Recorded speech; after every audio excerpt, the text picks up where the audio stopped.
Good morning and welcome to, what day is it? Tuesday the 21st of September, and feeling a little bit better this week than I did last, but I've got a couple of small jobs I want to get sorted, one of which is to, since I fitted the steps on the side, the fold up steps on the side of Freedom, it's now rendered the aluminium ladder that used to hang on the rails on the side a bit redundant. So I've decided I'm going to modify that into a gangplank, hoping never to need it, but it's just a handy thing to have. It's not the longest, it's only going to be about 71 inches long, but it might just get me up against a bank when there's a bit of a gap to get across. So I thought I'd do good. I thought I'd order some checker plate from a firm in Nottingham. I've just been and fetched it. And I can only say that the guy who's operating the guillotine that cuts the checker plate obviously must have been out on the booze the night before he cut it, because he's actually cut it almost 1.5 inches too narrow, and he's cut it 2 inches too long. You can't write it. I picked it up. Obviously I didn't take the ladders with me because they were on the top of the boat, and it looked about right. You know, it's hard to tell when you're just glancing at it. So I got back to the boat and found now I'm going to have to make the checker plate fit the ladders in some way, shape or form. I could take it back, but to do that it's about a 45-mile round trip. You know, I can do something with it, it's just not going to be absolutely perfect as I wanted it to be. So I'm going to show you my intentions today and see what we can make out of a mismatched bit of checker plate and an old pair of ladders. So I'm just going to go in the engine bay because there's something I need out of there, and I'll put you down and you'll be able to see what I'm doing. Right, well this is the 2mm thick 5-bar checker plate that I've had cut. As I say, not very successful by the people who've cut it. And there's my old ladders. And as you can see, this is the arms that used to hook over the handrail. So the first thing I'm going to do is remove the arms, and then I'm going to see if I can raise, using this piece of wood here, and I think it'll just about do the job. I'm going to screw that to the rungs in the middle so that the checker plate has got something to support it, but also to raise it up, so when I screw the edges to the edges of the ladder, because it's not wide enough to go right to the very edge, it will stop it from bowing. So as you can see, that's where that piece of wood is going to go once I've cut it to size, and it'll act as a central brace. So let's get this ladder laid down and we'll get the original hooks taken off, and then let's see what we've got to work with. Okay, so hopefully you'll be able to see what I'm doing. I've just got these 4 securing bolts to get undone, and with a bit of luck, yes, they aren't that tight. Well, that one might not be, but that one could be. That is undoing. I'm going to have to put some clamps onto the side because they're definitely a bit rusty.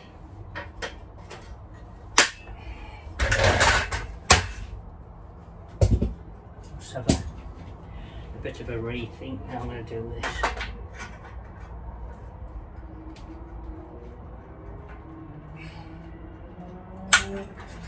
That's done it. The first one's coming off with no trouble. I can't say that's going to happen with all of them. But it puts these ladders to good use, because I don't need them as ladders anymore. And it'll mean I can make a gangplank for a fraction of what I was expecting to have to pay. So, and anybody who knows me knows I like a bargain. As I'm doing.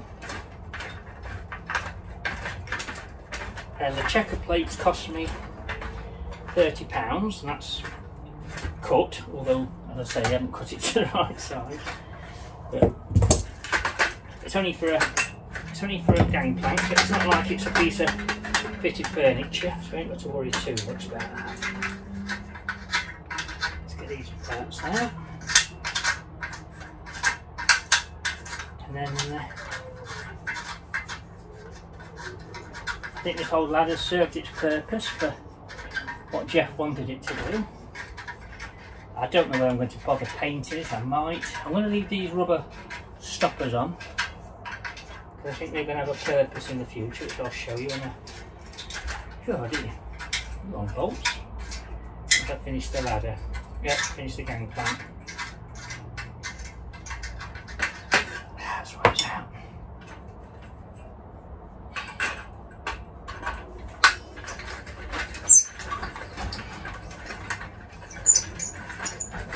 There you go, that one's out. So, that's one done. Let's see if this one comes out as easy.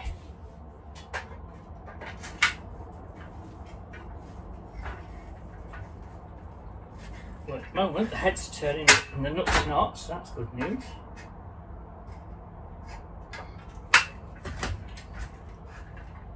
I do get a sense of satisfaction in making things out of items that would normally just be either thrown on scrap heap, classed as being redundant,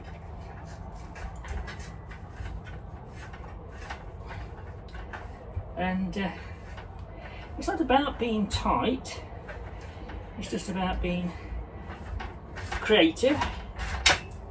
One's off. And making something have a bit of better life that it hadn't already got planned. Right, just this one now. I bet this one's going to be an absolute bitch. It's usually the case. The last one you come to do is the one that doesn't want to come off. There you go, I told you. Right.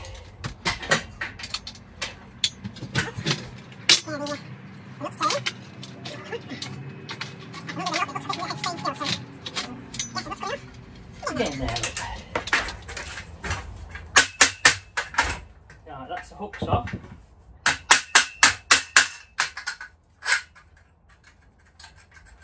I need to open my map afterwards.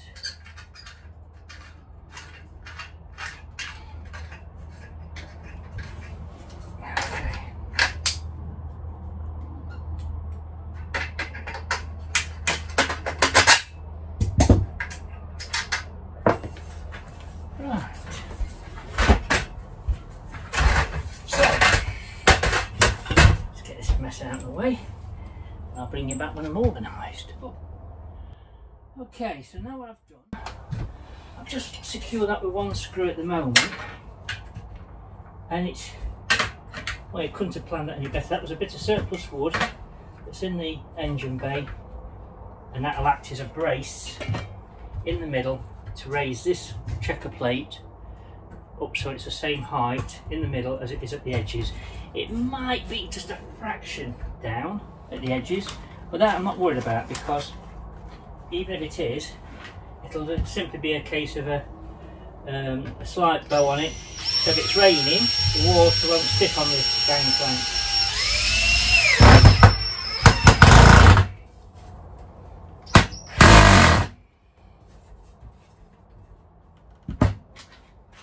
Which is a good thing.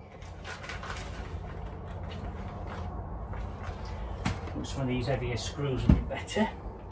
I'm just putting one in every rung just to hold them secure.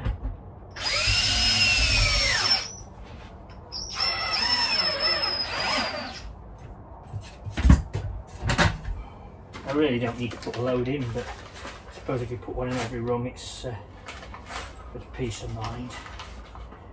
I've got enough.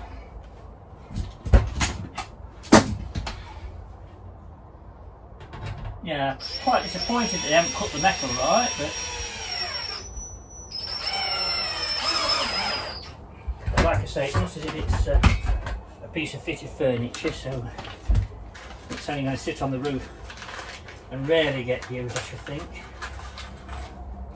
But it makes some use of it.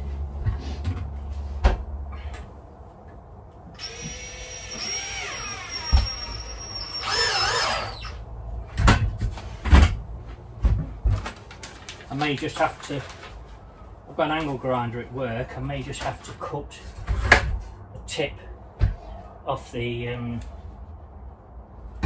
checker plate that's going to overhang the rungs of the ladder, because it's about 2 inches too long. I'll see how I feel when it's made and it's done.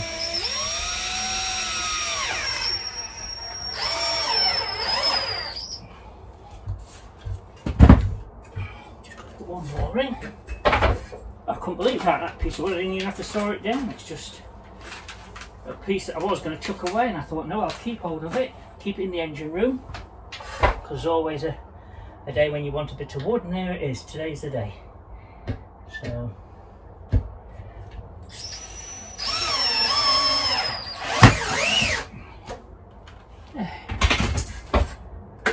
So now the thing is,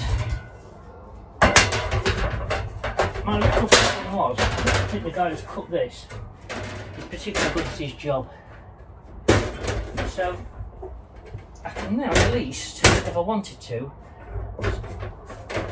I could just secure it without planking the middle. But what I aim to do, I think, is I'm going to put some central screws in to hold it, and then I'm just going to drill a few pilot holes. Yes, a bit longer than that, so that goes up there. That'll go up to that. Well, to be fair, I don't need to cut any of the checker plate off, I don't think, because that piece of wood is long enough to support it right up to the end. So do that like that. So I'm just going to drive. Don't know whether these screws will go straight through this checker plate. Might need a pilot hole drilling. Let's just give it a go.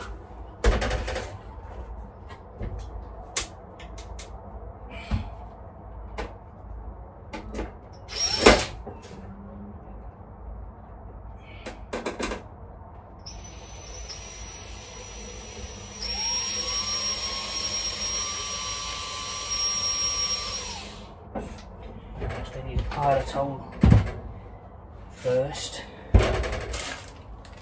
So somewhere in here, I've got some these are my little drill bits. And I think I've got a very small one in here. It only needs to be small just to get the whole thing started. Well, that's 4mm. I think there's one in here that's maybe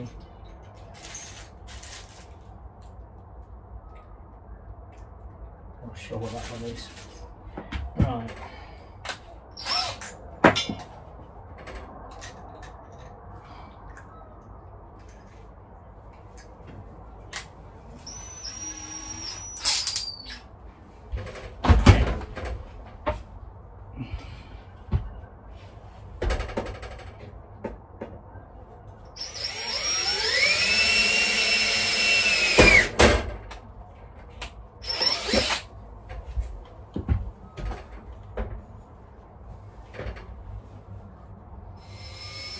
So, let's see how successful that's going to be.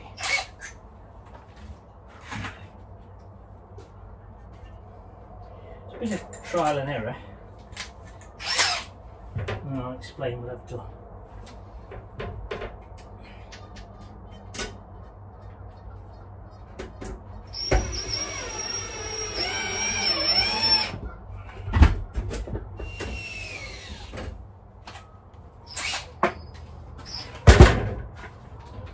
Now the heads of the screws are just going to sit a bit proud, but I'm not worried about that. It's not exactly going to be a trip hazard. I'm more bothered about it being secure at this point. That would be a major issue. Yeah, so I'm basically putting a hole in the checker plate where all the rungs are, so it goes through the piece of wood that's centralising it and making it level, and into the aluminium rung. So I'm going to drill all the holes first and then just drop a few screws in which will hold it.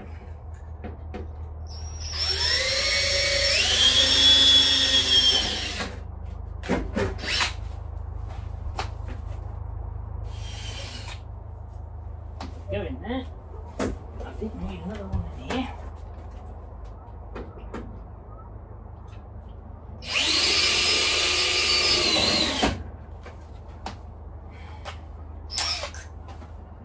Right. Drop a few screws in and I'll decide whether I'm going to put any on the edges.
There we go. That's made use of a piece of metal that was not cooked to the correct size, but at least now it's secured to the ladders and it's not a heavy gangplank.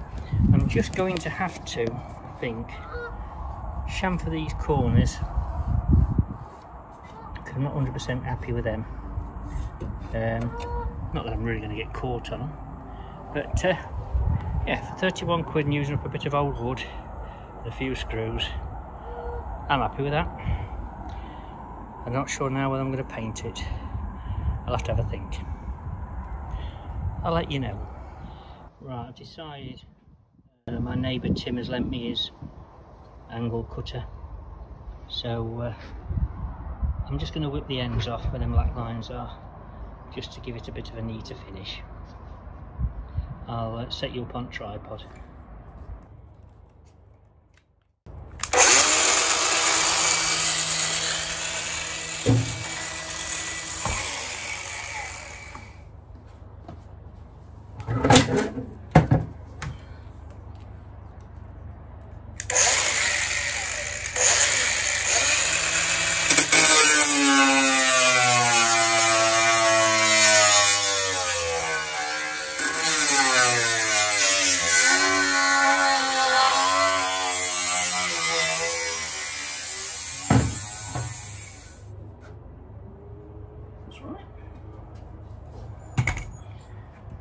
Yeah, that sits on there nice and neat.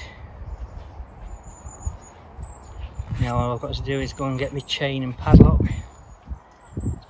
I can padlock that to the actual rack and keep everything nice and safe. And like I said before in the other vlogs, when I go out on the water I'll simply remove the chain and the padlock, so I've got access to the poles and obviously to the plank should I need it. But when I'm moored up, I'll make sure they're secured to the rack, and that way then they're not going to go missing in the middle of the night. Right, let me go and find my chain and my padlocks. Yeah. This should secure the rack, sorry, the plank and the poles to my rack. Hasn't cost me anything because I found it in my toolbox at work. So again, just putting them to good use. There we go. I know it would make sense.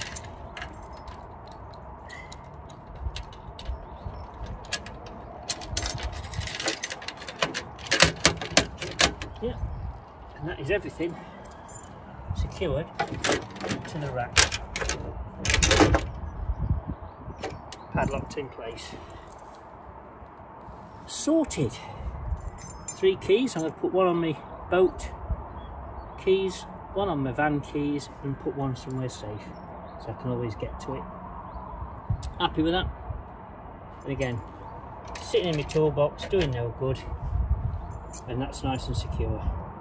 Easy enough to get off, it's just a bit fiddly to put it on, but that's only when I'm mooring up, so that's not going to be a major time consuming issue, and everything's nice and secure. Time for a cup of tea.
Good morning and welcome to Wednesday. It's what must be about the 22nd, I think, today. I lose track of time. Well, I got my gangplank sorted yesterday, and I haven't got a massive amount of things I need to do. But one of the things that's always been in the back of my mind to get sorted is getting my windlass painted. Callum, before he left, was having a clear out of his engine room, and he kindly, sorry for turning me back on you, he kindly gave me a spare windlass that he had. I think he felt guilty because he drowned my first one. He dropped it in the water and he never got it back. So bless him, he gave me this one. And then I went to visit him and Louise on Sunday to take him a tin of paint that I owed him. And his dad had been clearing out the shed. His dad's got a narrowboat on the same marina. And Callum says to me, do you need a couple of spare windlasses before my dad throws them in the scrap? And yes, I said, I'll have them. Now, as you can see, looks a bit tired. That's one of them. And this one, I've already run the wire brush over it. I'm not going to try and clean out the middles because obviously that's where they're going to work, so it's pointless.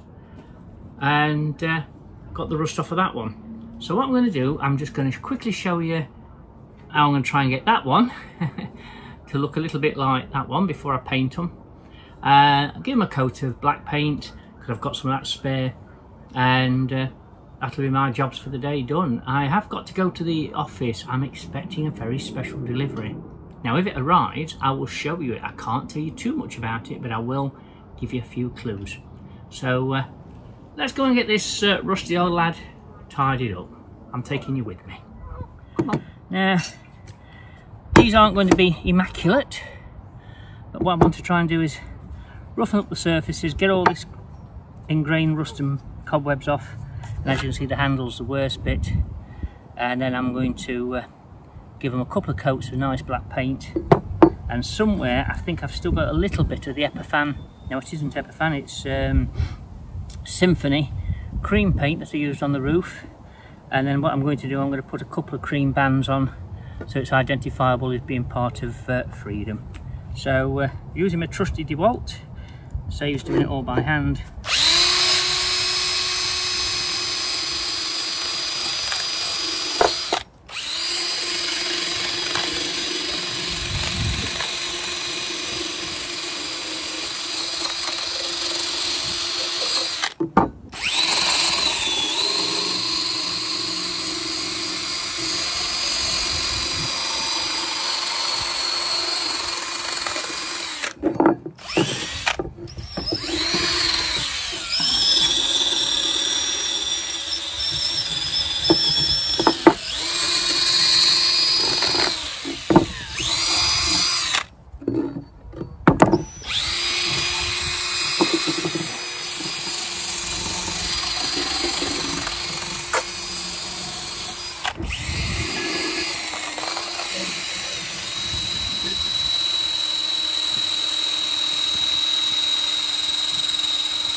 Right, well that's starting to get all them years of crud off of it. I'm just going to get a couple more runs over and then we'll get them hanging up and get some paint on.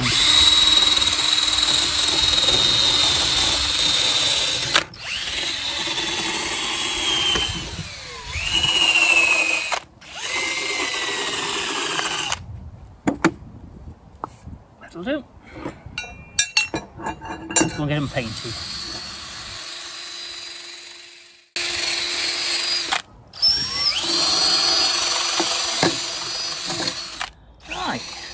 Just hung all these up and I'm going to give them the first coat of black, and it's lovely and warm under this pram cover, so I reckon today I'm going to get 3 coats on these, which will be enough, and they'll all be done except for the cream, which I'm hoping to put on the end of each handle in the morning. So let's get a bit of paint put on these.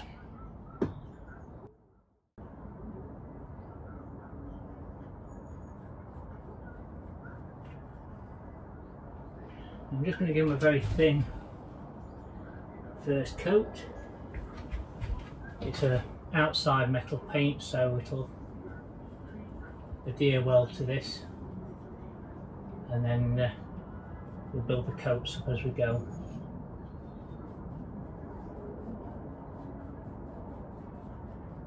First one is just to give the rest of the paint something to key to, so it doesn't need to be lanced on heavy.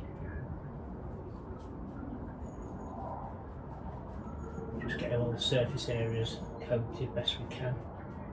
Don't matter if you miss a bit, because you'll catch it on the next coats. And I'm not worried about painting the insides of the actual holes, because obviously when they go on the lock mechanism, they're just going to wear the paint off anyway. So I'll just give them a little dab of oil, not drench them, but just enough to stop them rusting any further in the future. I'll do that once the paint's all dried. It's a lovely, lovely day.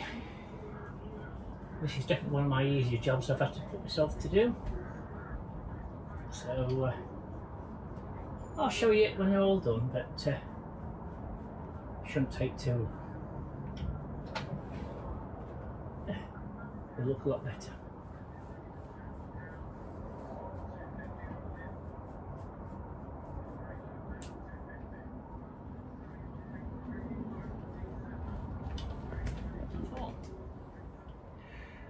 Now that's the first coat on all three. I'm now going to go and have a walk down to the marina office, see if I've got any mail, and pick up a little bit of something for my tea from the shop.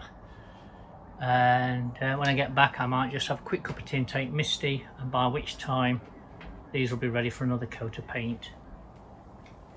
And as I say, when I've in the morning, or I might even get them tonight, I'm just going to mask off each of the shafts where my fingers point if it stops swinging around in that area, and put a yellow band, and that'll look very similar then to what the rudder arm is painted, so it's all like knitting it all together. So yeah, quick run down to the office, and not be long before I can get my second coat on. And I think 3 coats on these, and that'll do, because it's lovely and warm in here, so it'll soon dry. I almost forgot. I thought I'd better treat my old bail hook. Those who watched my earlier vlogs will know I bought this off of eBay. I think it cost me £15. It's what the dockers used to use when they was grabbing bales, or farmers used to use for getting bales off the trailers. And I use it to lift my engine cover. And it makes a lot easier than bending all the way down and getting your finger through the hole in the cover. And I thought, may as well treat this one to a bit of black paint as well. So she'll get 3 coats. I don't think she'll get a yellow band, but who knows, there might be one go on there somewhere. There. So now I'm going to go to the shop. I just thought I'd show you. It's a bit of an obsession, isn't it? Once you start painting, it's a bit hard to stop. I've just banged my head on that one, that's why it's swinging. Right, catch up with you in a bit.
Good morning and welcome to Thursday the 23rd of September.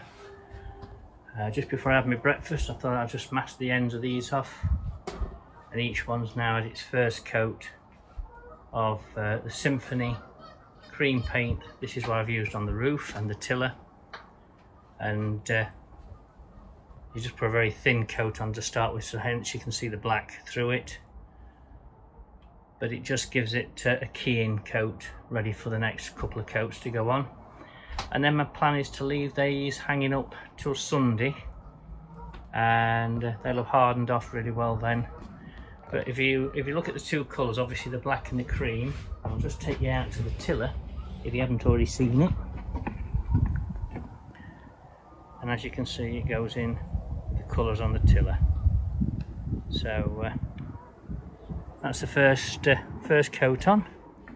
It's now time for me to have some toast and a cup of tea, and by the time I've done one or two other little jobs, I should be able to get the second and even the third coats on today, because the Symphony paint really does dry quickly, and it will look a lot different once you get 2 or 3 coats on. But yeah, I'm happy with them. I think they're going to look lovely. They'll go in my storage locker here, so I've got a total of 3 now, so if ever I drop one in the water, it won't be the end of the day. I can always get another one to replace it, so I'll always keep a spare. Catch up in a bit. Right, it's what time is it now? It's nearly 4 o'clock, and these have all had a second coat of the Symphony paint that I used on the roof, and the paper tape obviously is just to mask between the black and the cream, and even the hook has got the same. Now I'm going to leave these for about 24 hours to harden. I think they're already now, yeah, they're touch dry, but I'm going to leave them to harden, and then they can go in my storage locker and be ready to use when I go out on the water. So the actual cost is nothing, because I've been given all 3 windlasses, and the paint is what was left from off the roof, from doing the roof. And I think it's repurposed 3 old windlasses and made a nice tidy job of my engine bay cover hook. So happy with the results.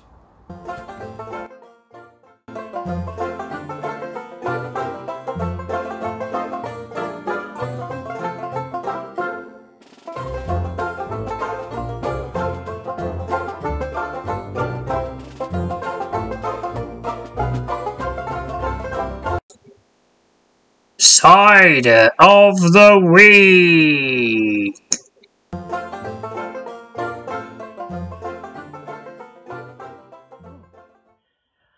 Well, that's been quite a eventful week, although I've been finding things to do that I wasn't actually planning on doing. The weather's been quite nice, so it's meant I can get my job sorted. And one of the things, well, the joys I suppose of having a widebeam is that even if it does turn a bit manky in the weather, I can still work under the pram cover at the back, because I've got quite a big area to do my jobs. So that's the old ladders upcycled into a gangplank, and my 3 windlasses now all looking nicely painted. Now I know the paint's going to get knocked off a bit when I start using them, but at least I've got to get my way through 3 of them before I have to start painting again.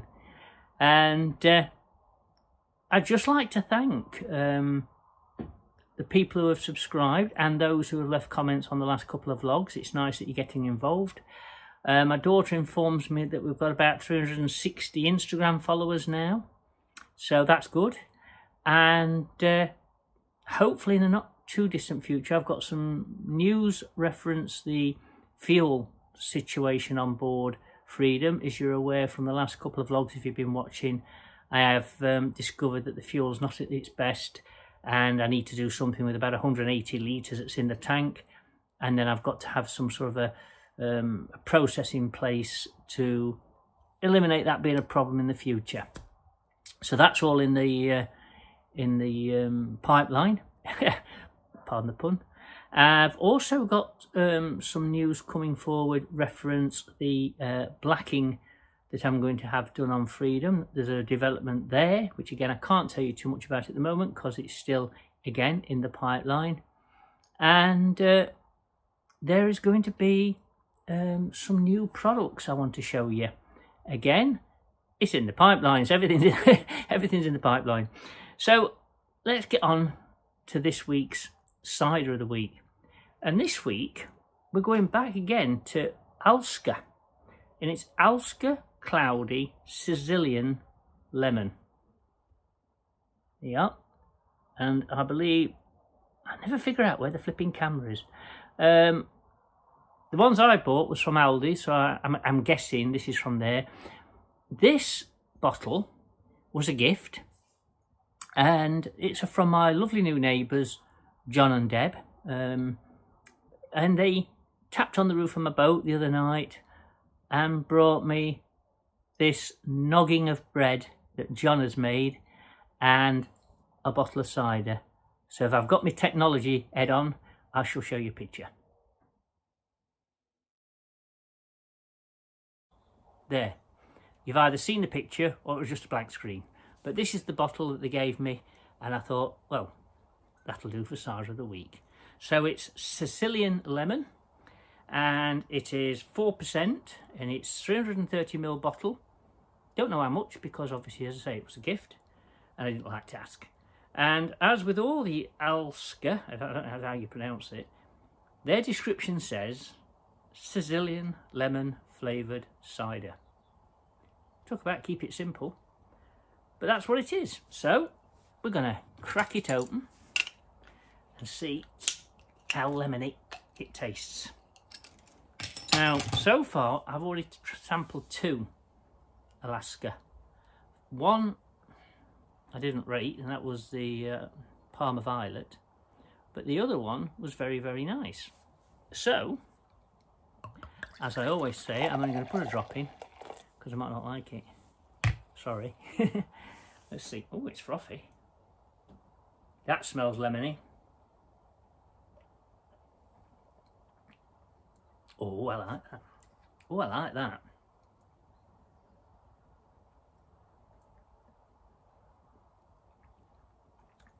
Well, it don't taste like cider, but it's very frothy, very fizzy. And this is very frothy, very fizzy. Got a lovely lemony taste to it. And you know, I reckon if you could get that just above freezing, so it's not a slush, but it's really as cold as you can get it in liquid form, which, you know, I think would be absolutely perfect. I know we're at the end of summer now, but on a summer afternoon, if you're having a barbecue, get this really icy cold, you know, so it almost gives you brain freeze when you drink it. I reckon this would be cracking.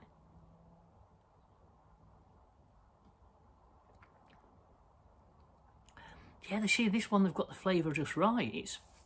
It's strange that the same company made the Parma Violet, and that didn't even, well, it didn't really hit the spot at all. So, a nice sociable cider. I think if I would call a barbecue cider, you could have it with a meal, but I don't think, for me, I wouldn't sit down and have lemon cider with a roast dinner. You know, it's just something I wouldn't do. Maybe you would, but I wouldn't. But I think if it was a hot summer's afternoon and you're either out watching a cricket match and you're not driving and you've taken some bottles with you, this is the one to take, because it really is a refreshing, light, but very flavoursome drink. So my recommendation to you is go and get a couple of bottles, because I think you're going to enjoy it, and have it over ice if that's the way you like it. But as you know, I like mine to be really cold, so I put it in the ice box. And when you've tried it, leave me some comments. Tell me what you think to it, because it's easy for me to tell you what I think of these ciders, but it would be nice to hear your view if you've actually, you know, been out and bought a bottle and given it a try. And I think this one will tick all the boxes. So for me, I'm going to give this 9 out of 10, because I could drink this on a regular basis, and I think it's good value for money, especially when it's free. So thank you, John and Deb. Thank you for watching the vlog. I hope you found what I do interesting. You know, it's something not every week is, well, nothing's planned until I get up on a Monday morning, and then it's just a case of jobs that I need to do and things I need to sort. Well, there was one other thing. Hopefully coming on Monday, there's an electrical gadget that I would like to show you in next week's vlog. Something that I believe all boaters should have. And I'll explain what it does and why it's important that we have one. Yeah, I'm surprised Freedom hasn't got one. But as of Monday, if Mr. Amazon gets his act together, she will have. So I will catch up with you next week. Oh, no.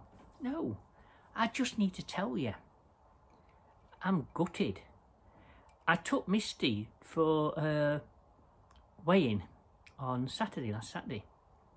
I took her 4 weeks ago to Pets' Home in Sutton Ashfield, and I weighed her at 36.4 kilo. And the Kennel Club says it should be between 25 and 31. And my target weight for her is 29. So for 4 weeks, I've cut out all the biscuit in her diet. Pardon me, it's making me burp. All the biscuit out of her diet.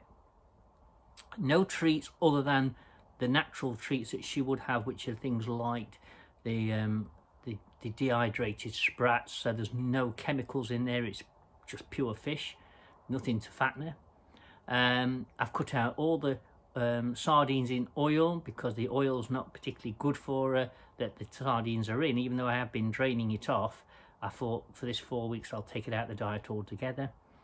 And she's been having 2 tins of dog meat, 1 in the morning with sardines in tomato sauce, and 1 in the evening with steamed vegetables.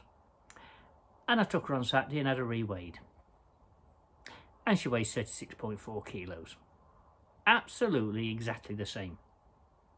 So we're now into trial month number 2, and we're going on to a product called Fourth Glade, which is 90%.